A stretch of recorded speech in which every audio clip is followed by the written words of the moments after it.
I believe that if we are honest with ourselves, that the most fascinating problem in the world is, who am I?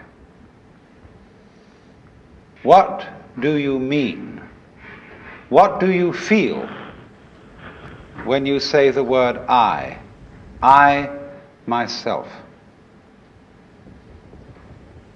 I don't think there can be any more fascinating preoccupation than that, because it's so mysterious, it's so elusive.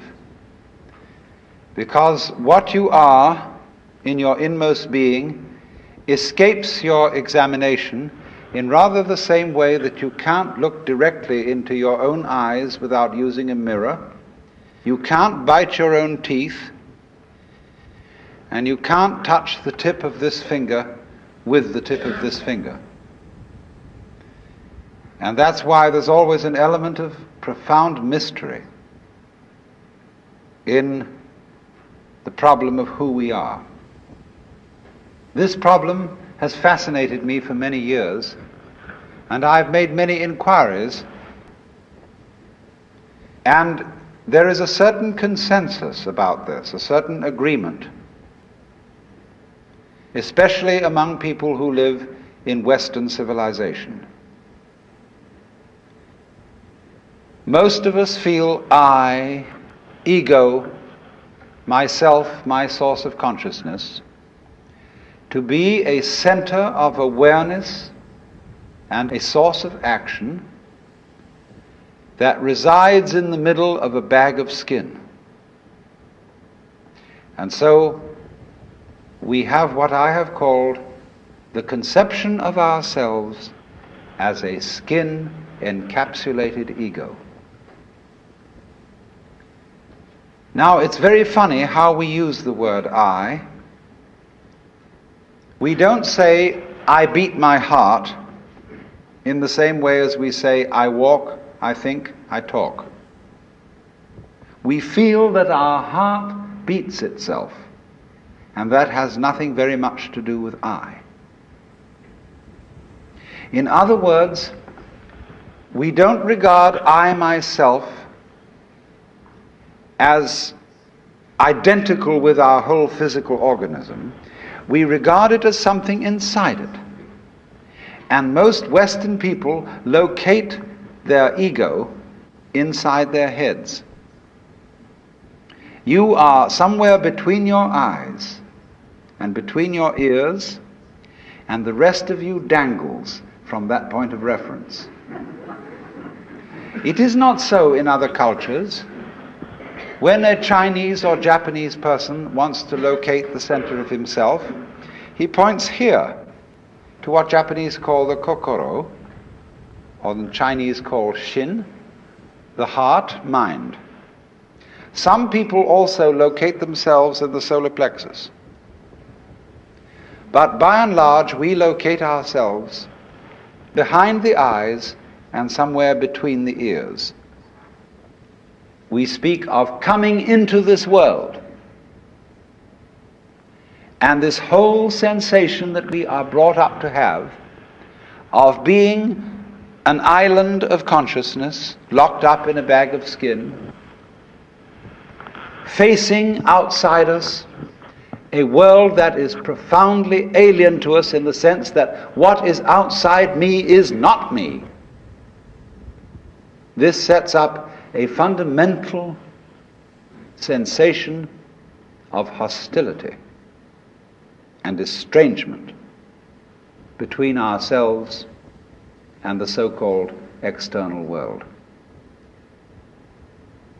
And therefore, we go on to talk about the conquest of nature, the conquest of space,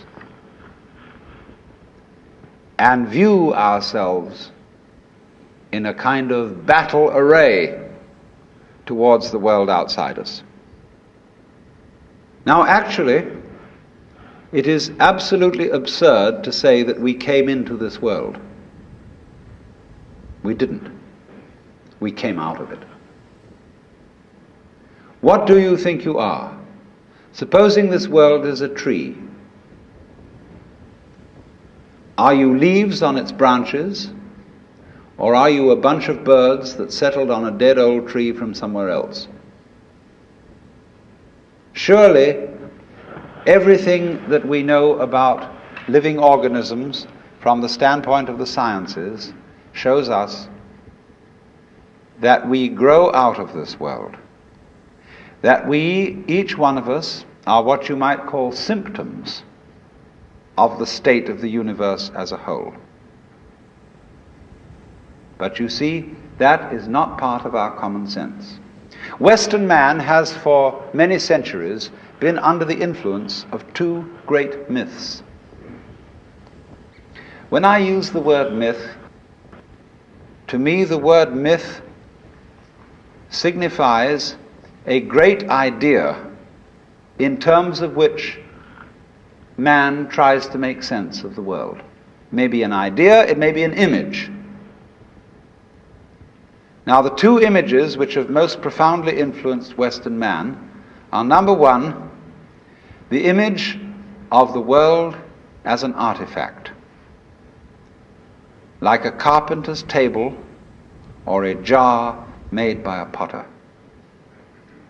Indeed, in the book of Genesis, there comes the idea that man was originally a clay figurine made out of the earth by the Lord God, who then breathed into this clay figurine and gave it life. And the whole of Western thought is profoundly influenced through and through and through by the idea that all things, all events, all people, all mountains, all stars, all flowers, all grasshoppers, all worms, everything are artifacts, and they have been made. And it is therefore natural for a Western child to say to its mother, "How was I made?"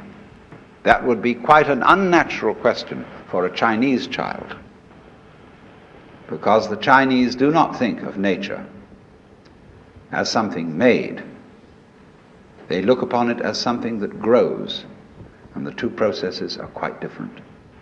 When you make something, you put it together, you assemble parts, or you carve an image out of wood or stone, working from the outside to the inside.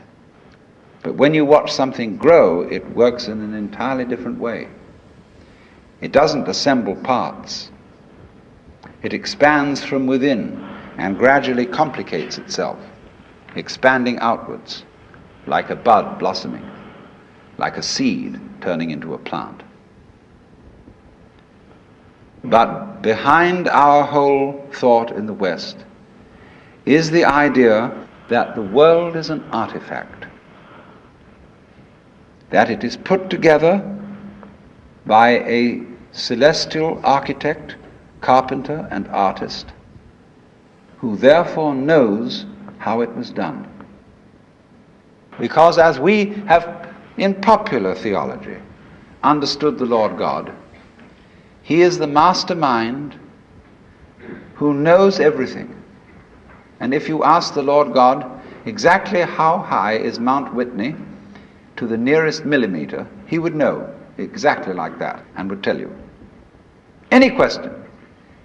The Cosmic Encyclopedia Britannica.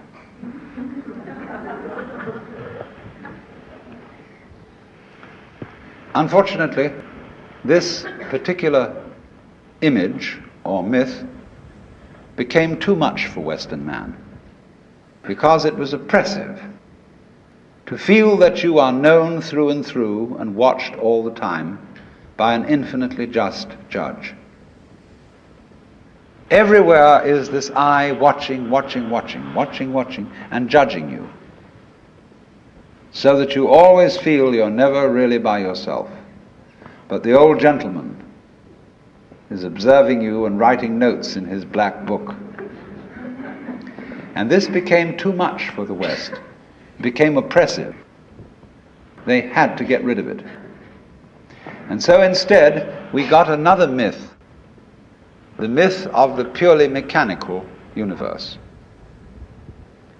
This was invented at the end of the 18th century and became increasingly fashionable throughout the course of the 19th century and well into the 20th century, so that it is today's common sense. Very few people today really believe in God in the old sense. They say they do, but they really hope there is a God. They don't really have faith in God. They fervently wish that there was one and feel that they ought to believe that there is. But the idea of the universe being ruled by that marvelous old gentleman is no longer plausible. It isn't that anybody's disproved it, but it just somehow doesn't go with the vast infinitude of galaxies and the immense light-year distances between them and so on. So instead, it has become fashionable, and it is nothing more than a fashion, to believe that the universe is dumb, stupid, that intelligence, values, love, and fine feelings reside only within the bag of the human epidermis, and that outside that, the thing is simply a kind of a chaotic, stupid interaction of blind forces. Courtesy of Dr. Freud, for example, biological life is based on something called libido, which was a very, very loaded word. Blind, ruthless, uncomprehending lust. That's the foundation of the human unconscious. And similarly, to thinkers of the 19th century, like Ernst Haeckel, even Darwin, T.H. Huxley, and so on, there was this notion that at the root of being is an energy. And this energy is blind. This energy is just energy. And it's utterly and totally stupid. And our intelligence is an unfortunate accident. By some weird freak of evolution, we came to be these feeling and rational beings, more or less rational. And this is a ghastly mistake, because here we are in a universe that has nothing in common with us, that doesn't share our feelings, has no real interest in us. We're just a sort of cosmic fluke. And therefore, the only hope for mankind is to beat this irrational universe into submission and conquer it and master it. Now, all this is perfectly idiotic. If you would think that the idea of the universe as being the creation of a benevolent old gentleman, although he's not so benevolent, he takes a sort of, this hurts me more than it's going to hurt you sort of attitude to things.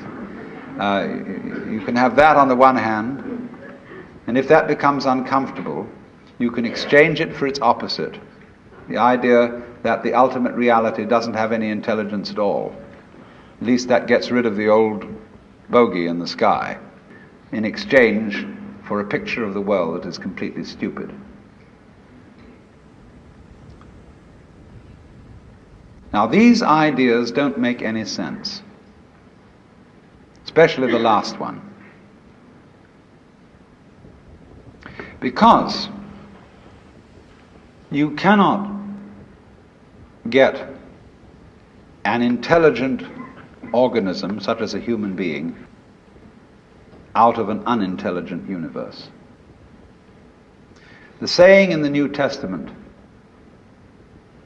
that figs do not grow on thistles nor grapes on thorns applies equally to the world. You do not find an intelligent organism living in an unintelligent environment. Look, here is a tree in the garden, and every summer it produces apples. And we call it an apple tree, because the tree apples. That's what it does. All right. Now here is a solar system inside a galaxy. And one of the peculiarities of this solar system is that at least on the planet Earth, the thing peoples. In just the same way that an apple tree apples. Now maybe 2 million years ago, somebody came from another galaxy in a flying saucer and had a look at this solar system, and they looked it over and shrugged their shoulders and said, just a bunch of rocks. And they went away. Later on, maybe 2 million years later, they came around and they looked at it again. And they said, excuse me, we thought it was a bunch of rocks, but it's peopling. And it's alive. After all, it has done something intelligent. Because you see, we grow out of this world in exactly the same way that the apples grow on the apple tree. If evolution means anything, it means that. But you see, we curiously twist it. We say, well, first of all, in the beginning, there was nothing but gas and rock. And then intelligence happened to arise in it, like a sort of fungus or slime on the top of the whole thing. But we're thinking in a way, you see, that disconnects the intelligence from the rocks. Where there are rocks, watch out. Watch out, because the rocks are going eventually to come alive. And they're going to have people crawling over them. It's only a matter of time. Just in the same way as the seed, the acorn, is eventually going to turn into the oak, because it has the potentiality of that within it. Rocks are not dead. You see, it depends on what kind of attitude you want to take to the world. If you want to put the world down, you say, oh well, fundamentally it's only just a lot of geology. It's a stupidity. And it so happens that a kind of a freak comes up in it which we call consciousness. And that's an attitude that you take when you want to prove to people that you're a tough guy, that you're realistic, that you face facts, and that you don't indulge in wishful thinking. It's just a matter of role-playing. And you must be aware of these things. They are fashions in the intellectual world. On the other hand, if you feel warm-hearted towards the universe, you put it up instead of putting it down, and you say about rocks, they're really conscious, but a very primitive form of consciousness. Because after all, when I take even this crystal here, which is glass, and go, well, it makes a noise. And that response, that resonance, is an extremely primitive form of consciousness. Our consciousness is much more subtle than that. But when you hit a bell and it rings, you touch a crystal and it responds, inside itself, it has a very simple reaction.